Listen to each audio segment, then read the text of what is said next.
And we are live. What is up, y'all? What is up, y'all? What is up? I hope everyone is doing well on this Sunday afternoon. Hope everybody feeling good. It is Pentecost Sunday, and I hope that you had a chance to get to church today and listen to your pastor hoop and holler. I didn't grow up with a Pentecost Sunday, and as I sit here before you, I'm not quite sure what Pentecost Sunday means completely, but it seems like something that someone implemented just recently that seems to be catching on. So shout out to everyone who made it out to church today to celebrate Pentecost Sunday and had a good time. I hope everyone is doing well. Company Girl is here in the building. Thank you for your support. Y'all, as you can tell by the thumbnail, I hope you saw it. We're going to talk about something that I witnessed today that many of y'all may not have seen. If you were sitting in church on Pentecost Sunday, you might have missed it. But I talked about it in the past because I knew it was coming. I saw the announcements, and your POTUS, Believe Christ, is right there with me. She says, Sleepy Joe. Blue Skies Mom is in the building. Thank you for your support. Y'all, your POTUS delivered the commencement speech today at the historical Black college, Morehouse College in Atlanta. Did anybody watch it? Did anybody see it? I watched it, y'all, and I want to share it with y'all. I saw it, so now you got to see it.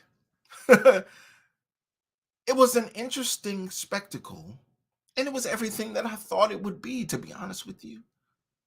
Because I know that Joe Biden is devoid of substance when it comes to speaking to an all-Black male audience. Y'all, this is a Black male school.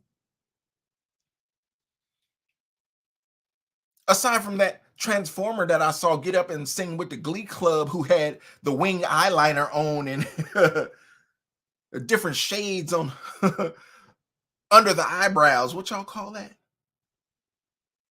The eyeshadow, that. Had the eyeshadow, had the rouge on the cheeks, had the winged eyeliner on, and was up there singing away in bright colors with the Glee Club, wanted to be seen at this historical university amongst these Black men. They call them Morehouse men, like that's supposed to mean something. Well, y'all, Joe Biden said a couple words to these young Black men who have matriculated through higher education and have now been conveyed college degrees and are going off to experience life and see what they can achieve. Y'all, I've been to so many commencement speeches, not just those of my own, but those of my family members, those of people I love and appreciate. And I understand, y'all, look, public speaking is not my forte. I understand how difficult it can be to pull off a commencement speech. But y'all, it's the President of the United States.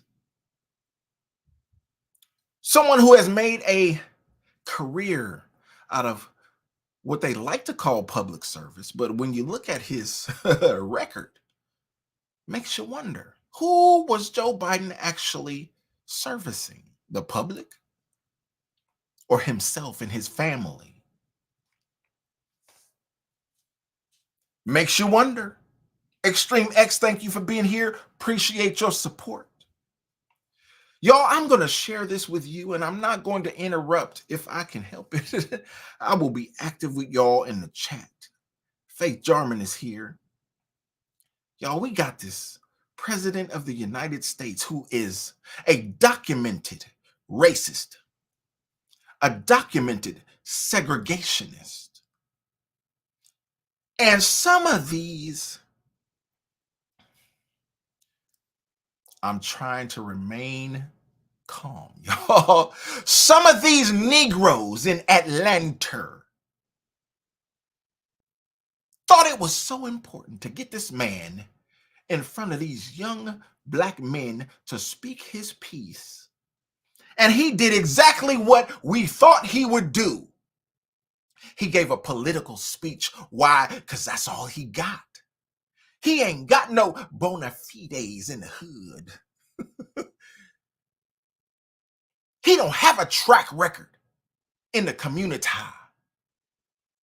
No, he said the only thing he could say. He gave a political speech. He talked about the death of his wife. He talked about the death of his son. He touched on some triggering points. He brought up George Floyd. Now, let me be clear, y'all. George Floyd shouldn't have died in the way that he did. But at the same time, I'm going to stand on business and tell y'all George Floyd shouldn't have been hailed as a hero. George Floyd was a crackhead.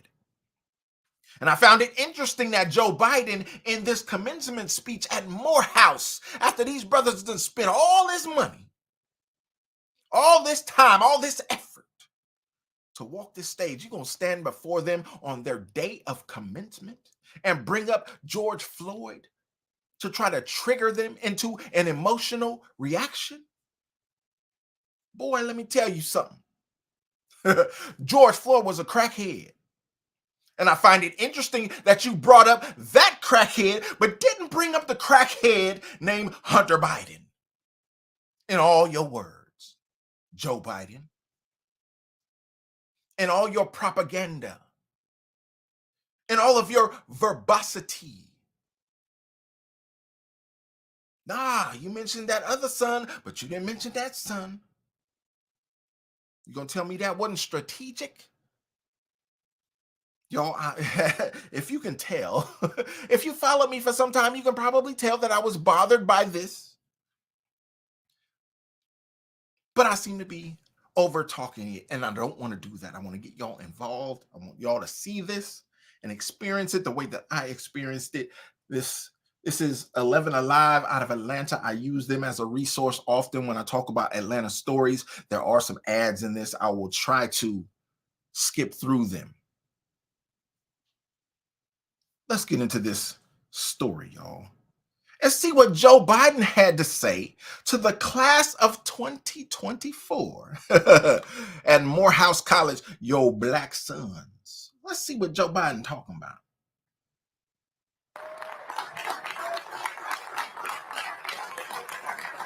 Sorry, y'all. I'm not going to try to overtalk it. I'm going to be active in the chat. So let's get busy in the chat. If you hear things, if you see things that trigger you, things that you think are worthy of conversation, I'm going to be active in the chat, but I'm going to try not to interrupt this if I can. I love the fact that we got this Secret Service agent in a Morehouse robe sitting right behind Joe. as if he is camouflaged. As if he's sitting on the podium in this Morehouse robe, y'all, draped in burgundy. But to me, he's standing out like a sore thumb. As soon as I saw this image, I said, oh, there go the Secret Service right there. Are we supposed to believe that's a professor? That's a staff member? Come on, y'all.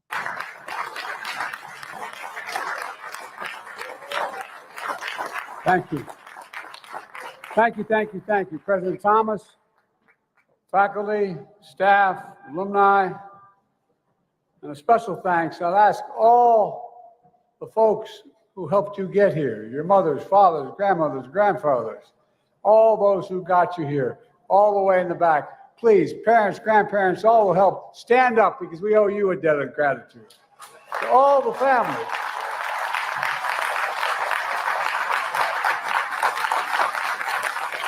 That is not hyperbole. A lot of you, like my family, had to make significant sacrifices to get your kids to school. It mattered. It's mattered a lot. And the friends of Morehouse and the Morehouse men of class of 2024, I got more Morehouse men in the White House telling me what to do than I know what to do. You all think I'm kidding, don't you? You know I'm not.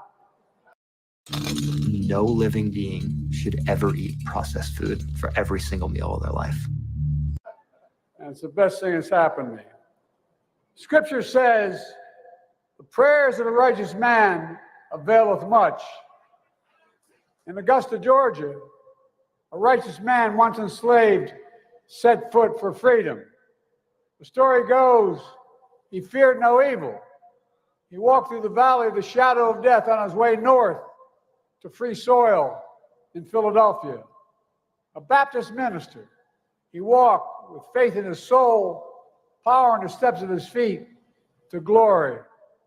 But after the Union won the war, he knew his prayers availed him freedom that was not his alone.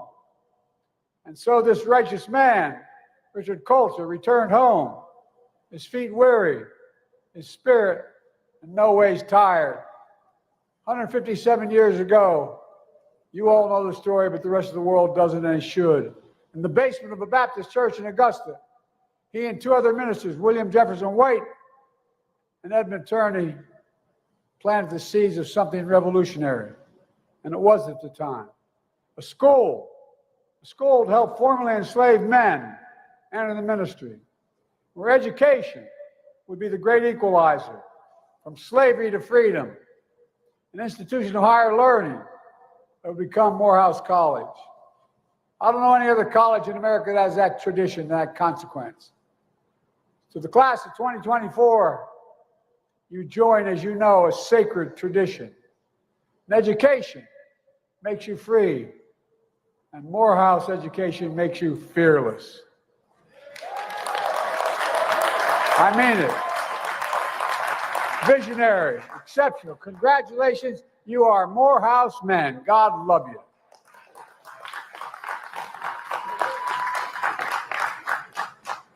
And again, I thank your families and your friends who helped you get here, because they made sacrifices for you as well. This graduation day is a day for generations, a day of joy, a day earned, not given. We gather on this Sunday morning because if we're in church, perhaps it would be this reflection. It would be a reflection about resurrection and redemption. Remember, Jesus was buried on Friday, and it was Sunday. On Sunday, he rose again. But we don't talk enough about Saturday, when his disciples felt all hope was lost. In our lives, in the lives of the nation, we have those Saturdays to bear witness, the day before glory, seeing people's pain and not looking away. But what work is done on Saturday to move pain to purpose? How can faith get a man, get a nation through what was to come? Here's what my faith has taught me. I was the first Biden to ever graduate from college, taking out loans, my dad and all through school to get me there. My junior year, spring break, I fell in love at first sight, literally, with a woman I adored. I graduated from law school in her hometown. I got married and took a job at a law firm in my hometown, Wilmington, Delaware. But then everything changed. Christopher Hunt, I asked the same question when I watched this. If anyone out there knows what this flag was about, because they didn't raise the flag until Joe Biden got up and started speaking. If anyone can identify what the meaning of that flag is, please drop it in the chat as we continue. Y'all, yes, I agree with y'all. And I love how y'all lit in the chat. Y'all are blessing me right now, because this to me is blasphemous that this dude would get up here and start quoting scripture. But it tells me everything I need to know about what Joe Biden represents. He is hitting on all these trigger points. These are things, and you can see them as the speech goes on. He's going to hit on these points that he thinks are emotional triggers for Black folk. He know where he is. Although his reading of the room, in my opinion, is very wrong, he knows what the room is. Let's let him continue. Y'all rocking out. But if anybody can identify what's going on with that flag, I'd appreciate it if y'all drop it in the chat. Let's keep going. One of my heroes, and he was my hero, a Baptist minister, a Morehouse man, Dr. Martin Luther King. In April of my law school graduation year, he was murdered. My city of Wilmington, and we were, to our great shame, a slave state, and we were segregated. Delaware erupted into flames when he was assassinated, literally. We're the only city in America where the National Guard patrolled every street corner for 9 full months with drawn bayonets, the longest stretch of any American city since the Civil War. Dr. King's legacy had a profound impact on me and my generation, whether you're black or white. I left the fancy law firm I had just joined and decided to become a public defender and then a county councilman, working to change our state's politics to embrace the cause of civil rights. The Democratic Party in Delaware was a Southern Democratic Party at the time. We wanted to change it to become a Northeastern Democratic Party. Then we were trying to get someone to run for the United States Senate the year Nixon ran. I was 29 years of age. I had no notion of running. I loved reading about everybody knew I was going to run. I didn't know I was going to run. When a group of senior members of the Democratic Party came to me, they couldn't find anybody to run and said, "You should run." Nixon won my state by 60% of the vote. We won by 3,100 votes. We won by the thinnest of margins. But with a broad coalition, including students from the best HBCU in America, Delaware State University. You guys are good, but they got me elected. Y'all think I'm kidding. I'm not kidding. But by Christmas, I was a newly elected senator hiring staff in Washington, D.C. when I got a call from the first responders, my fire department in my hometown, that forever altered my life. This $64 high-tech device is the last allergy relief tool you'll ever buy. And in 15 minutes, They put a young woman, first responder, on the line to say, "There's an automobile accident.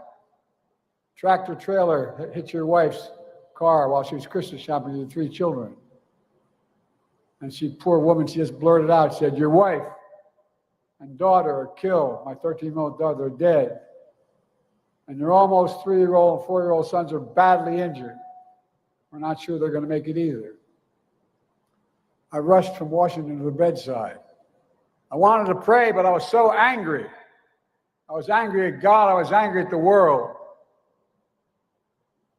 I had the same pain 43 years later when that 4-year-old boy who survived was a grown man and a father himself, lying in another hospital bed at Walter Reed Hospital, having contracted stage 4 glioblastoma because he was a year in Iraq as a major, won the Bronze Star, living next to a burn pit. Cancer took his last breath. In this walk of life, you can understand, you come to understand, that we don't know where or what fate will bring you, or when. We also know we don't walk alone. When you've been a beneficiary of the compassion of your family, your friends, even strangers, you know how much the compassion matters. I've learned there is no easy optimism, but by faith, we can find redemption. I was a single father for 5 years. No man deserves one great love, let alone 2. My youngest brother was a hell of an athlete. He did a great thing. He introduced me to a classmate of his. Said, "You'll love her. She doesn't like politics." But all kidding aside, until I met Jill, who healed the family in all the broken places. Our family became my redemption. Many of you have gone through similar or worse and even worse things, but you lean on others. They lean on you, and together you keep the faith in a better day tomorrow. But it's not easy. I know 4 years ago, as some of your speakers have already mentioned, It felt like one of those Saturdays. The pandemic robbed you of so much. Some of you lost loved ones, mothers, fathers, brothers, sisters, who aren't able to be here to celebrate with you today. You missed your high school graduation. You started college just as George Floyd was murdered, and there was a reckoning on race. It's natural to wonder if democracy you hear about actually works for you. What is democracy? If black men are being killed in the street, what is democracy? The trail of broken promises still leave black communities behind. What is democracy?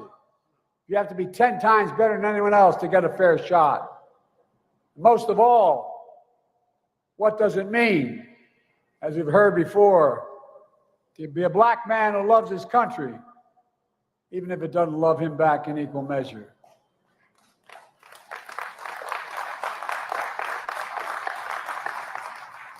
When I sit behind the Resolute desk in the Oval Office, in front of the fireplace across from my desk, I have two busts, one of Dr. King, one of Bobby Kennedy.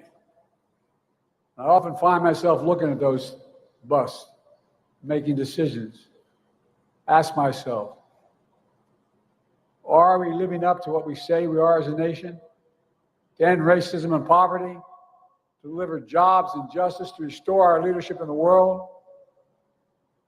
I look down and see the rosary on my wrist.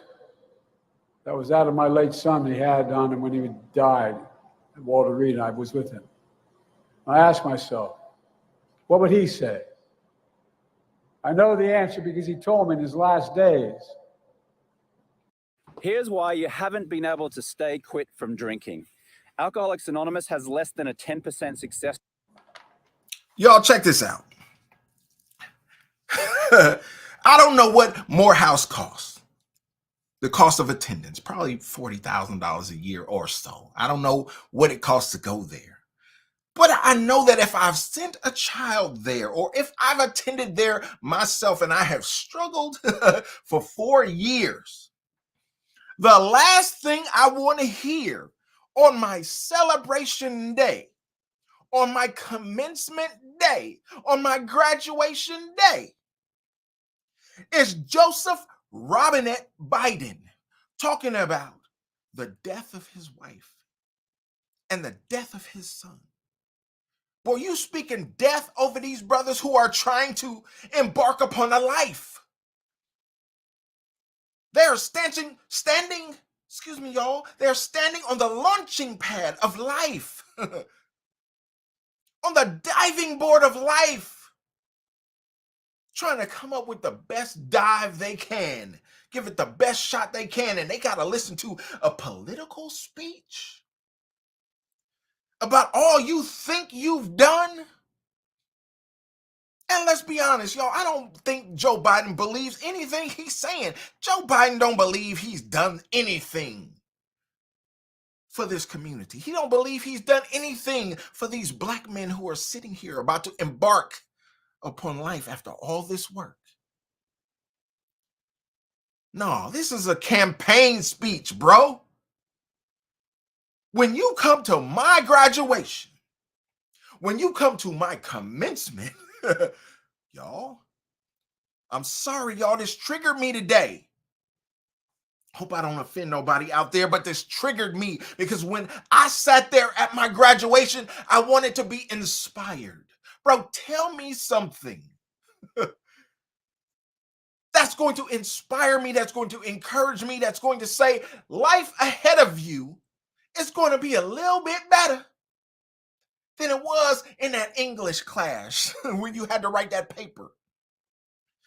Life ahead of you is going to be a little bit better than that science class where you had to study geology and rocks you didn't care nothing about, but you mastered the text. You mastered the subject matter to get the A because you knew in one semester it would be over. Endure the pain, endure the suffering, do what you got to do, and get the grade. You endured anthropology where they tried to tell you that you came from a monkey. And you said, okay, if this is the paper I need to write,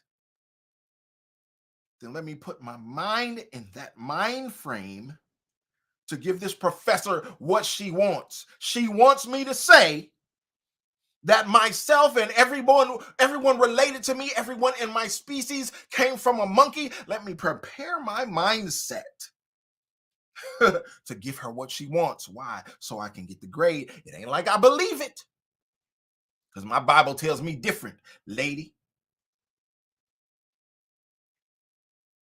But I'm going to give you what you want so you can give me what I want, which is that A. And yes, sir, I sure got it. But as I look at this man pandering, trying to come up, and y'all, we know Joe Biden didn't write this speech. He reading from a teleprompter. He has speech writers. But someone on his staff, someone in his administration thought this was appropriate. And that's okay. He's the president of the United States. I'm willing to accept that. What I'm not willing to accept, y'all, is that based on his history in politics, his history in the Senate,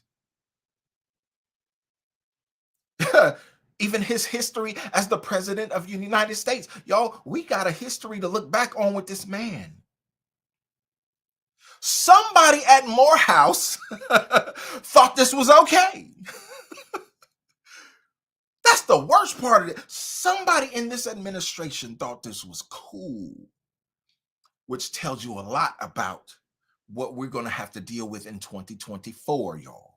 As you look at them polls and they say, well, Black folks tend to be leaning away from this plantation. This president don't know what to do. He's saying, okay, well, maybe I need to get out here and debate. Are you going to debate these same talking points about George Floyd? Are you going to debate these same talking points about Black Lives Matter? This is laughable. Are you going to debate these same talking points about the death of your wife and your son? May they both rest. But bro, we ain't trying to hear this. What are you talking about while this border is wide open? While the hoods are being overrun with crime? And you taking these criminals and letting them back out on the street to terrorize us, the law-abiding citizenry of this great country. Do you not care, sir, about how we feel? Those of us who might be sitting in look, I'm not talking about the majority, because we know that in our community, the majority don't even go to college. But we talking about those folks that you're speaking to in this instant that are sitting out here on their graduation day, that have been educated, that have read the textbooks, that have taken the test, that have passed them, that have jumped through the hoops to get to this point in their life, and you gonna stand here, bruh, and speak to me or speak to my son? Ain't no daughters here, y'all. This Morehouse. He talking to Morehouse men. You gonna speak to these men about this foolishness, about these talking points that you think are going to trigger them? Well, we trying to raise these men up so that they won't be emotional, so that they won't be emotionally triggered when people bring up this kind of foolishness, like a George Floyd, like a Black Lives Matter, like a, somebody called you the N-word, so you got to flip out and crash out and ruin your life and go to prison forever because somebody called you a name? No, we trying to raise up a better brand of men. And this is one of our institutions, Joe. Genocide Joe, this is one of our institutions where we try to do that. And how dare you, sir,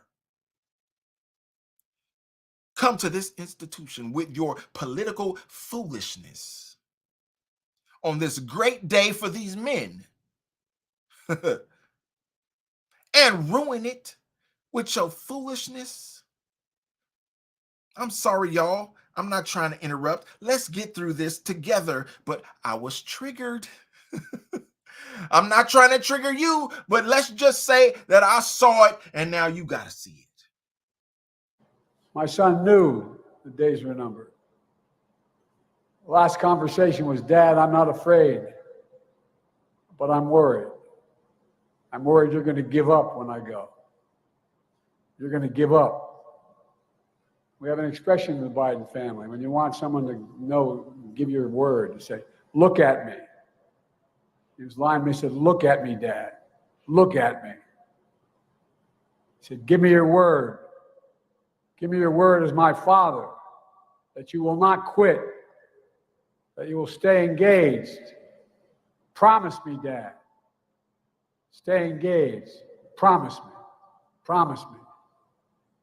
I wrote a book called Promise Me, Dad, not for the public at large, although a lot of people will end up buying it.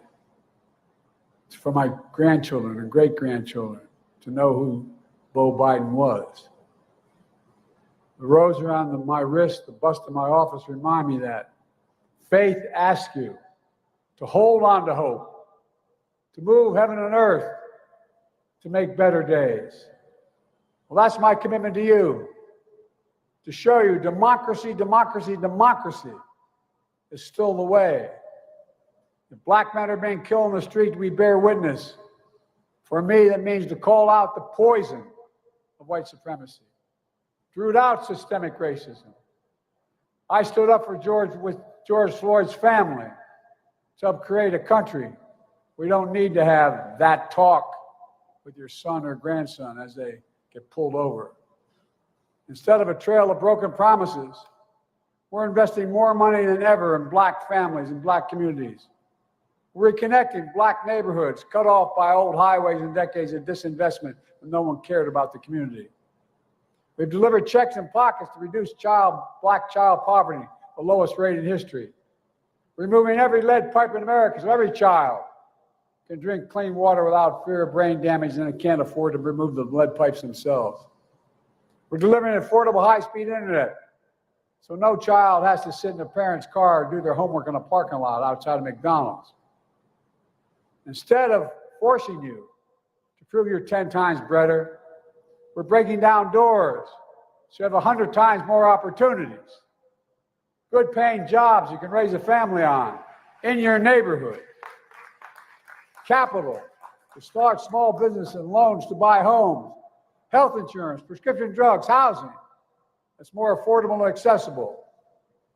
I've walked the picket line and defended the rights of workers. I'm relieving the burden of student debt. Many of you have already had the benefit of it, so I can chase your dream and grow the economy. When the Supreme Court told me I couldn't, I found two other ways to do it. No offense, but if you still think stocks, real estate, or crypto are the best passive income investments, and we're able to do it because it grows the economy. And I, in addition to the original $7 billion investment in HBCUs, I'm investing $16 billion more in our history. Because you're vital to our nation. Most HBCUs don't have the endowments. The jobs of the future require sophisticated laboratories, sophisticated opportunities on campus. We're opening doors so you can walk into a life of generational wealth, to be providers and leaders for your families and communities. Today, record numbers of Black Americans have jobs, health insurance, and more than ever. Democracy is also about hearing and heeding your generation's call to a community free of gun violence and a planet free of climate crisis, and showing your power to change the world. But also know, some of you ask, what is democracy? We can't stop wars that break out and break our hearts. In a democracy, we debate and dissent about America's role in the world. I want to say this very clearly. I support peaceful nonviolent protest. Your voices should be heard, and I promise you I hear them.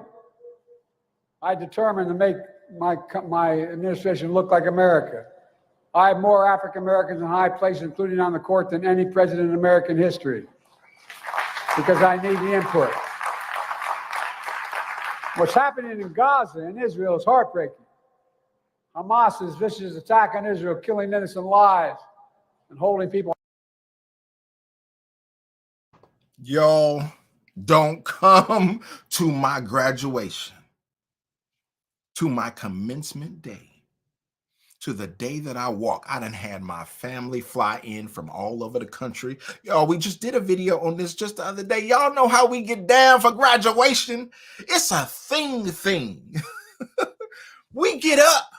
We turn up for high school graduation. So can you imagine how we do at college graduation? Y'all, it's a thing. It's going to be lit. And this man get up here in front of my family, my aunts, my uncles, my grandparents done flew in if they still alive. Hopefully, Big Mama lived long enough to see me get here and sit in this space, something that was unimaginable in her youth. And this man gonna talk about Gaza? Bro, you gotta be kidding. Barnes Homestead said, are you kidding me? You gotta be kidding. Are you serious? Is this what we own? Who in the administration made this decision? No. I need a name. I want to know. Who thought this was okay? Clearly, whoever it is somebody who's in the pocket of the Democratic Party. Y'all, there are so many inspirational voices of all colors, of all creeds, of all stripes,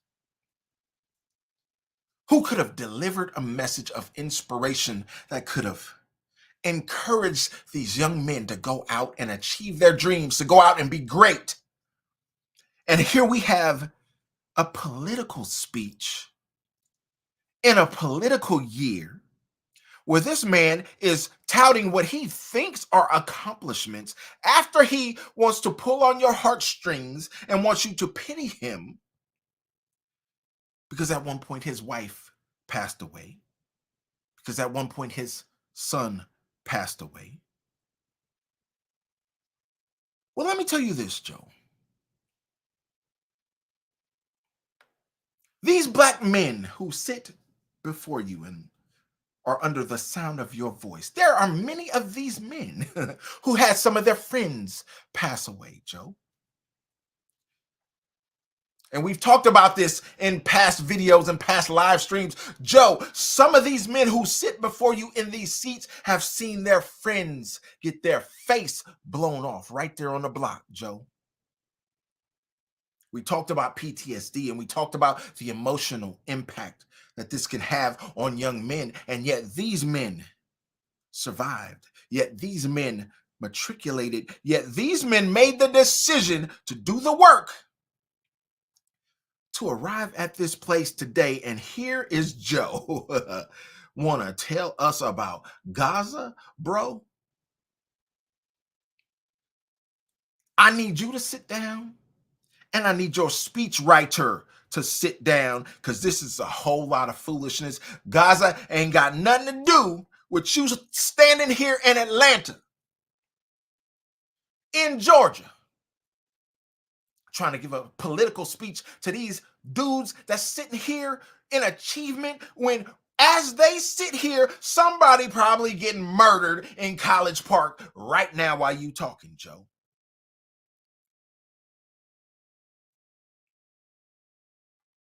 It's a mess, y'all. This is a mess.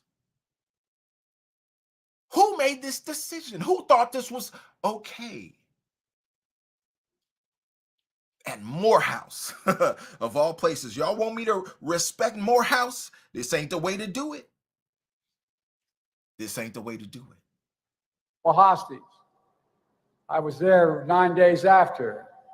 Sent pictures of tying a mother and a daughter in a rope pouring kerosene on them, burning them, and watching as they die. Innocent Palestinians caught in the middle of all this. Men, women, and children killed or displaced in desperate need of water, food, and medicine. It's a humanitarian crisis in Gaza. That's why I've called for an immediate ceasefire. An immediate ceasefire to stop the fighting. Bring the hostages home. And I've been working on a deal as we speak, working around the clock to lead an international effort to get more aid into Gaza, rebuild Gaza. I'm also working around the clock for more than just one ceasefire. I'm working to bring the region together, working to build a lasting, durable peace. Because the question is, and you see what's going on in Israel today, what after? What after Hamas? What happens then? What happens in Gaza? What rights do the Palestinian people have? I'm working to make sure we finally get a two-state solution, the only solution, for two people to live in peace, security, and dignity. This is one of the hardest, most complicated problems in the world, and there's nothing easy about it. I know it angers and frustrates many of you, including my family.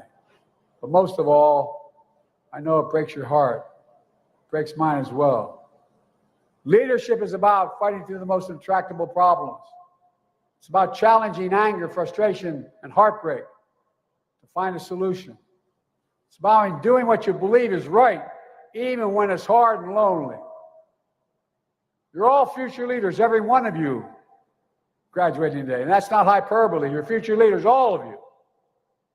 First off, if you haven't made money with AI yet, don't worry. AI is the biggest wealth.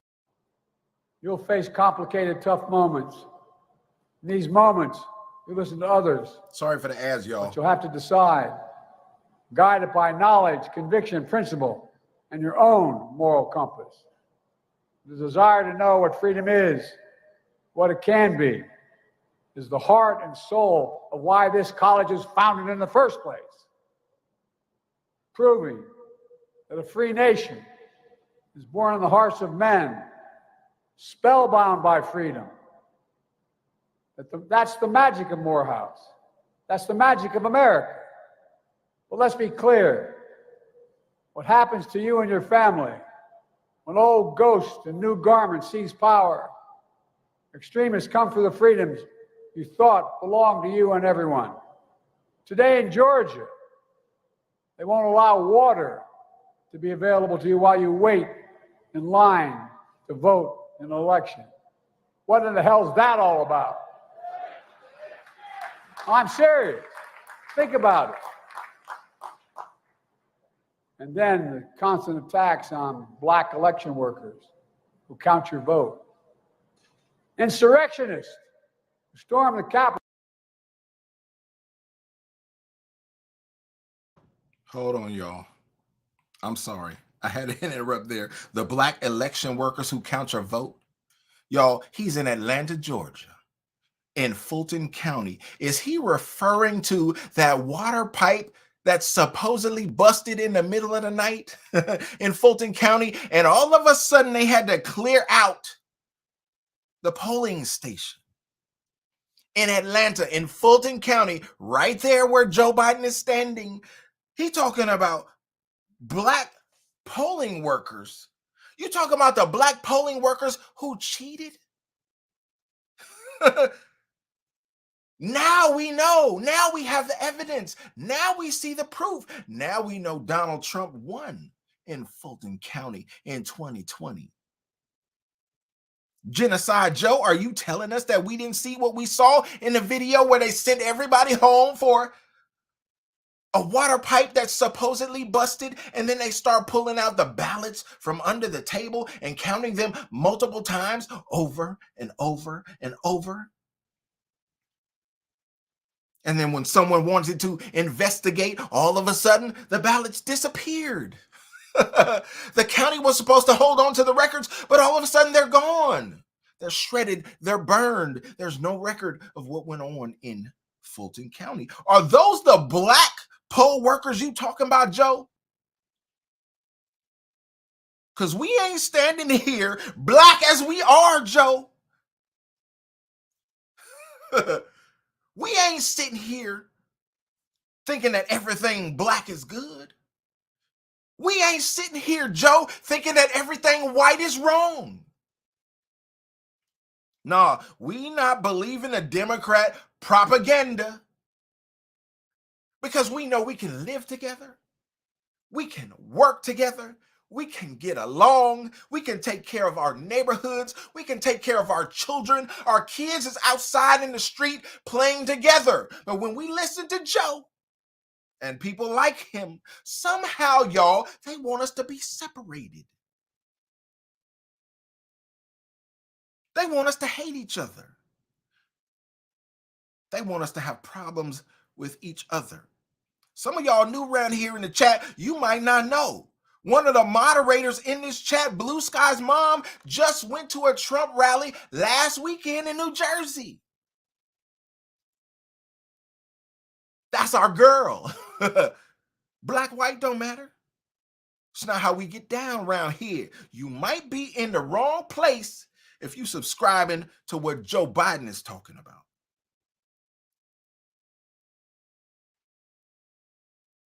Let's get back to it, y'all. Sorry, I'm not going to interrupt. With Confederate flags are called patriots by some. Not in my house. Black police officers, black veterans protecting the Capitol were called another word, as you recall.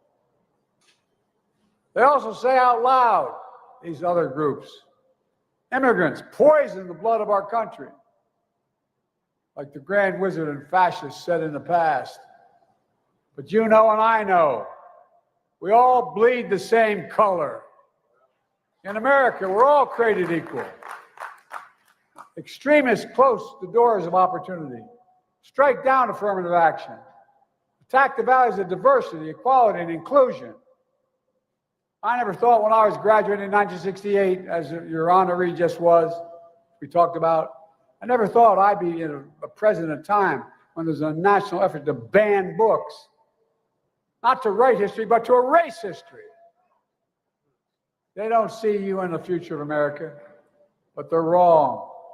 To me, we make history, not erase it. We know Black history is American history.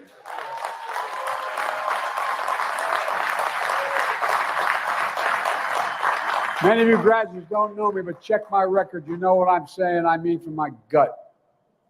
We know Black men are going to help us lead us to the future. Black men from this class in this university.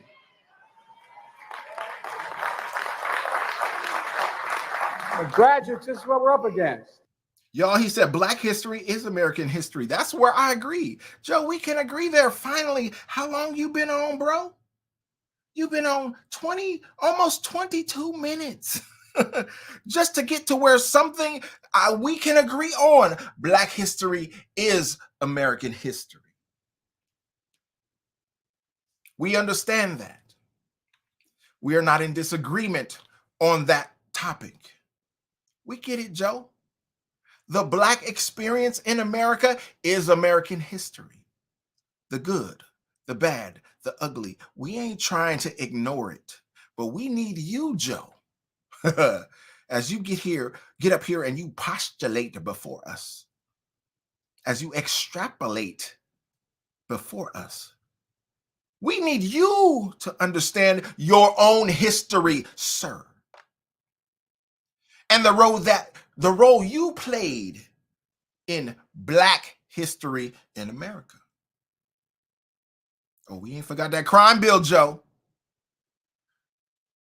We ain't forgot your racist, segregationist comments, Joe.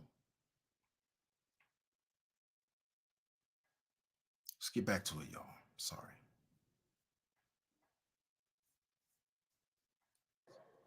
Extremist forces aligned against the meaning and message of Morehouse. And they peddle a fiction, a caricature, what being a man is about. Tough talk, abusing power, bigotry. Their idea of being a man is toxic. I ran them all the time when I was younger. I want to get started. But that's not you. It's not us. You all know and demonstrate what it really means to be a man. Being a man is about strength, of respect and dignity. It's about showing up because it's too late if you have to ask. It's about giving hate no safe harbor and leaving no one behind and defending freedoms. It's about standing up to the abuse of power, whether physical, economic, or psychological. It's about knowing faith without works is dead. Are you having trouble Hold trying on to keep now. up with your professor? You've got to try Otter. Here's how it works.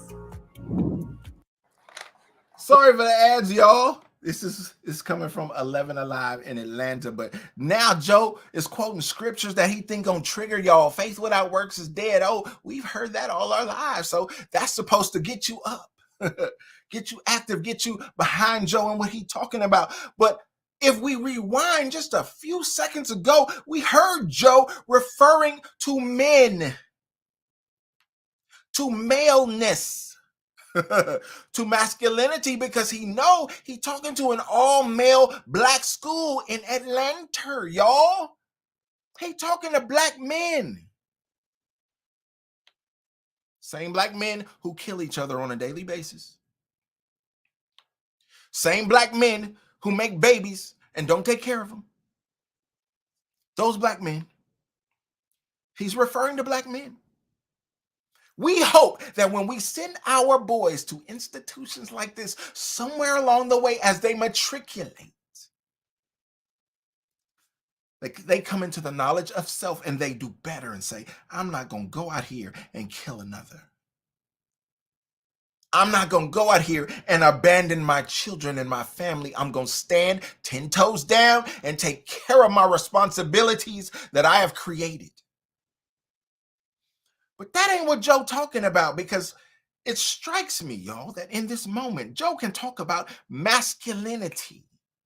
And yet this president has appointed people to his administration that are blatant transformers. They are men that don't want to be men.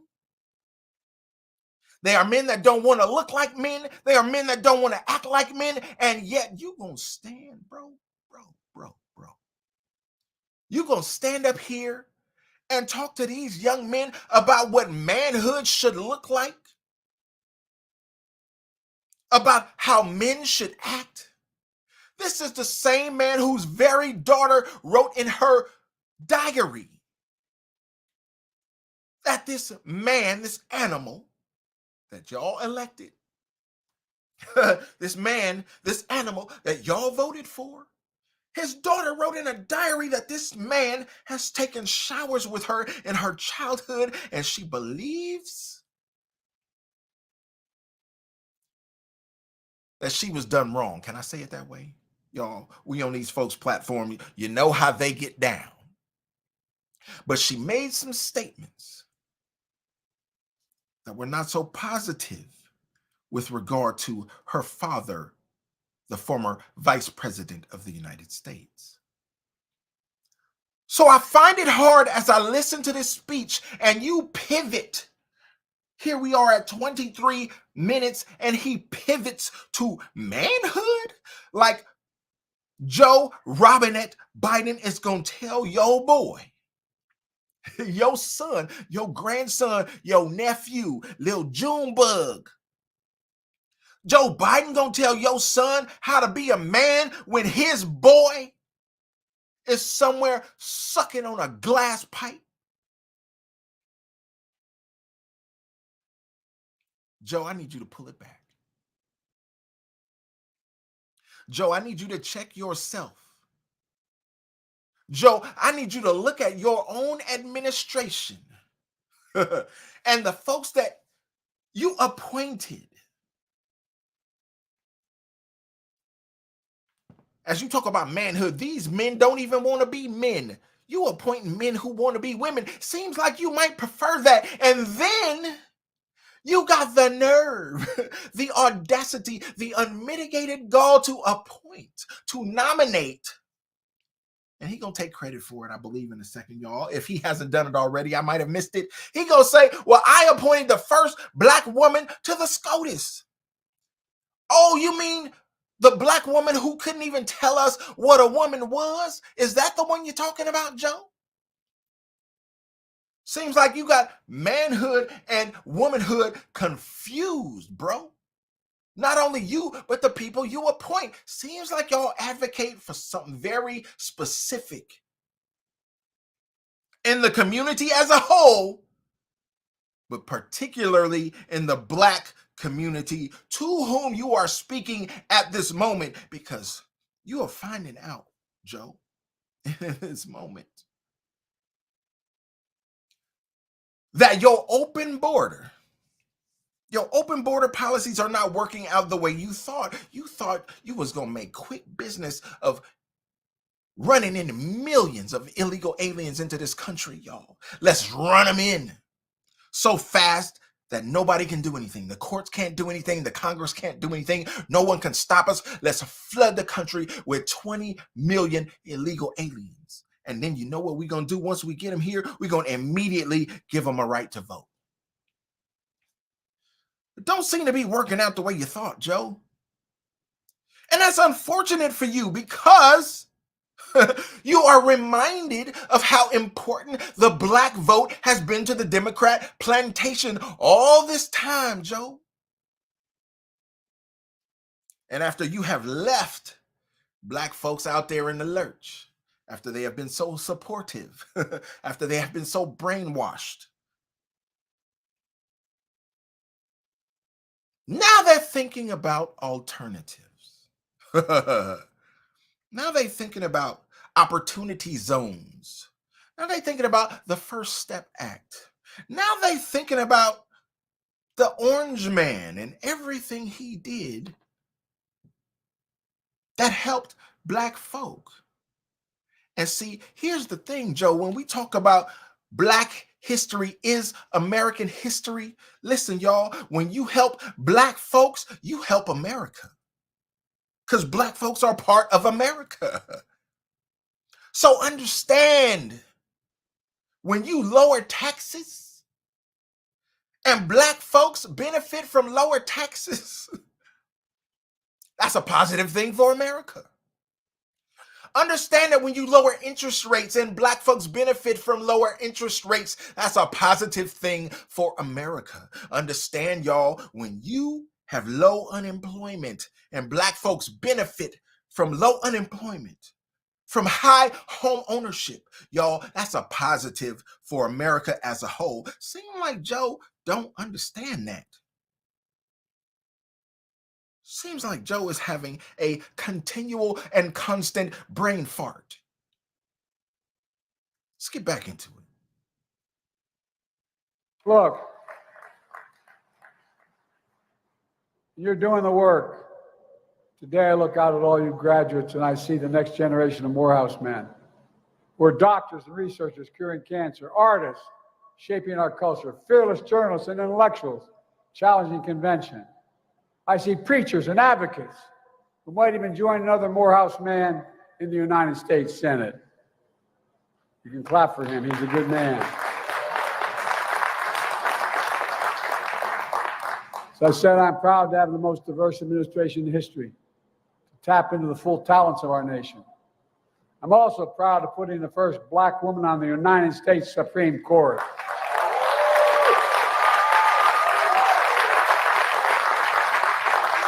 Now, I have no doubt one day a Morehouse man will be on that court as well. Oh, you know it.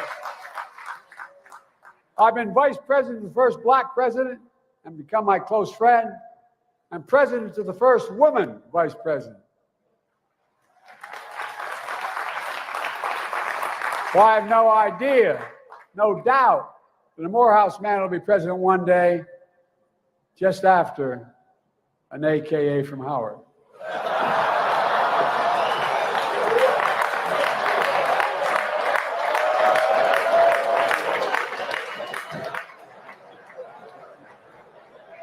She's tough, guys. Look, let me close with this. I know I don't look like I've been around very long.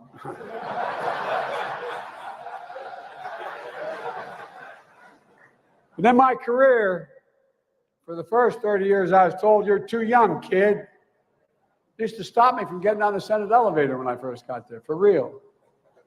Now I'm too old. Whether you're young or old, I know it endures. The strength and wisdom of faith endures. And my hope for you is, my challenge to you is, you still keep the faith so long as you can. That cap on your head proves you've earned your crown. The question is now, 25 years from now, 50 years from now, when you're asked to stand and address the next generation of Morehouse men, what will you say you did with that power you've earned? What will you say you've done for your family, for your community, your country, when it mattered most? I know what we can do. Together, we're capable of building a democracy worthy of our dreams. A future where even more your brothers and sisters can follow their dreams. A boundless future where your legacies lift us up to show those who follow. A bigger, brighter future that proves the American dream is big enough for everyone to succeed. Class of 2024, 4 years ago, it felt probably like Saturday. 4 years later, you made it to Sunday, to commencement, to the beginning. And with faith and determination, you can push the sun above the horizon once more. You can reveal the light of hope, and I'm not kidding, for yourself and for your nation. The prayers of a righteous man availeth much. A righteous man, a good man, a Morehouse man. God bless you all. We're expecting a lot from you. Thank you.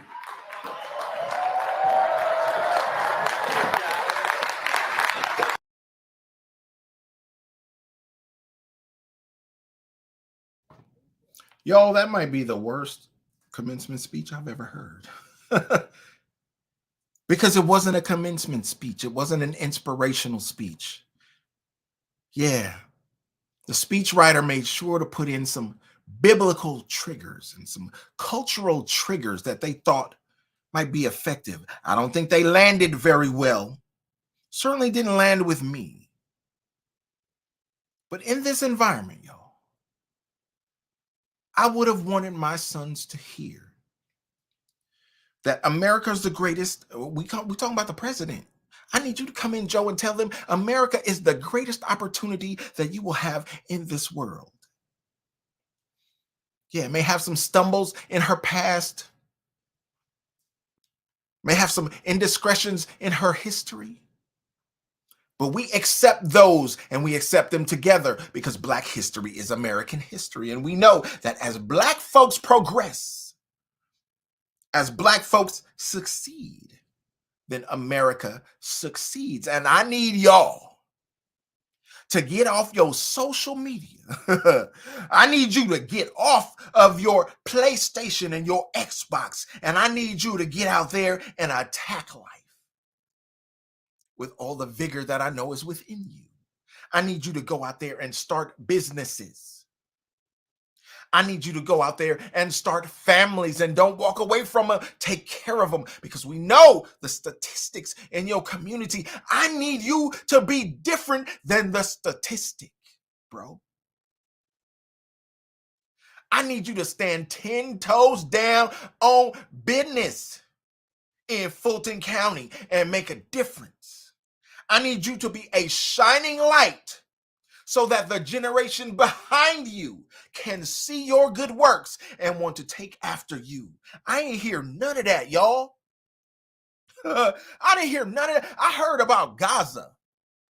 I heard about a Supreme Court justice who can't even tell me what a woman is. Look, for the record, let me tell y'all today so there is no confusion and that y'all understand. A woman is simple, y'all. 3 points. Is an adult human female. I'll say it once again, just so you get it. 3 points. What is a woman? An adult human female. And look, I don't care what color you are. You can be polka dot or pinstriped. If you can't tell me what a woman is, you don't deserve to be on the SCOTUS. Why? Because I know you know, lady. I know you know what a woman is. But see, the constituents that you represent and your activism on the court, you don't want to bust nobody out. You don't want to offend nobody in your constituency. So you want to stay neutral. You just want to get by, go along to get along so you can sit on the court and put on your robe and pretend like you're neutral. Pretend like you ain't batting for a certain team, but you done already exposed yourself, lady. You can't tell me what a woman is? Well, Joe Biden can't tell me what a man is, and he certainly has no right to stand at a historically black university and tell them what a man should be. Let me tell you something, Joe Biden. You can't tell a black man what he should be. Because all of your career, you've been fighting the black man and what he's been trying to be the whole time, Joe. That's how they say it in Fulton County, y'all, in Atlanta, whole time. How you gonna fight the black man and what he's trying to become in America the whole time with your segregationist policies, with your racist policies, with your friendship to Robert KKK Byrd, with your affinity to George Wallace? How you gonna come and tell black boys, I'm sorry, excuse me, young men, how you gonna tell them what they're supposed to be? Y'all, it's kind of akin to these folks who want to put female coaches in the NBA. It's laughable to me. It's ludicrous. How you gonna take a little 5-foot-tall white lady and have her coach a 7-foot-tall black man and tell him what he's supposed to be? How you gonna take racist Joe Robinette Biden and tell these young men what they're supposed to be when you look back at his history? Boy, Joe, we can't hear what you're saying, Joe, for seeing what you're doing. We can't hear what you're saying for seeing what you're doing. You locked him up, Joe, for marijuana possession. You locked him up. You increased the penalties.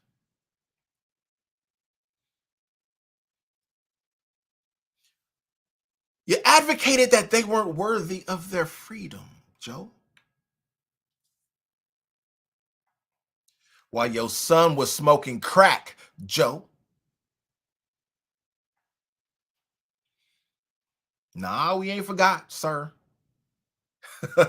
We ain't forgot, ma'am. We ain't forgot, sir, ma'am. And we can't wait, Joe, until November 5th. Y'all who rock with me, I appreciate all the mods in the chat. Thank y'all for rocking out today. All of you who haven't been here before, who are unfamiliar with what we do, this is how we get down on this channel. I hope that you like, subscribe, and share. It's kind of what we do over here. Appreciate y'all coming through and supporting. All the mods, thank you for being here. Thank you for being active. But we ain't falling for what Joe is putting down. Quite frankly, y'all, me personally, I'm offended that he would go to Morehouse and even try to pull this stunt. But on November 5th, when we get a chance to voice our opinion through the ballot, we gonna let Joe know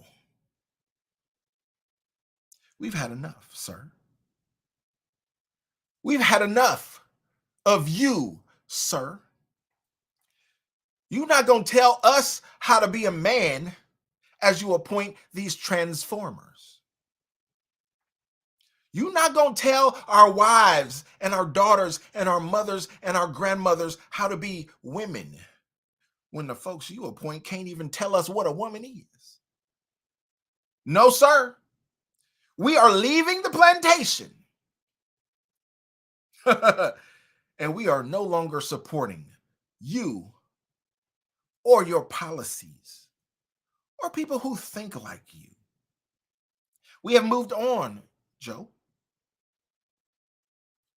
We are detached from that old way of thinking, and we gonna build a new America, a better America. Oh, there we go. We gonna build a better America. And look, I'm not even gonna be controversial, y'all. We know what we gotta do to do it. We know the task that is ahead of us in order to build that better America. You know what that means, Joe? That means some people who here gotta go. That means some people who broke the rules gotta go. That means some people who skipped the lunch line, Joe,